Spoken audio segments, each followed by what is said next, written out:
وقال النبي صلى الله عليه وسلم: إن أعجل الطاعة ثوابا صلة الرحم. والمقصود يا إخوة أكثر الأعمال الصالحة التي يثاب عليها الإنسان في الدنيا قبل الآخرة هي صلة الرحم. صلة الرحم أكثر الأعمال الصالحة إثابة في الدنيا قبل الآخرة.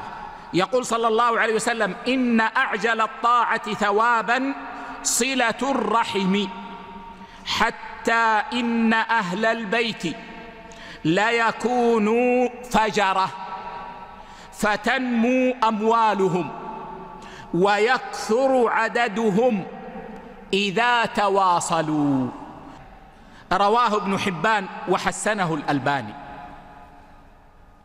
يعني أهل البيت إذا وقعت بينهم الصلة وكانوا يتواصلون، حتى لو كانت عندهم معاصي، حتى لو كان عندهم تقصير، فإنه ينمو خيرهم ويكثر عددهم لصلتهم الرحم. وما من أهل بيت يتواصلون فيحتاجون. صلة الرحم منفاة للفقر والحاجة. صلة الرحم منفاة للفقر والحاجة.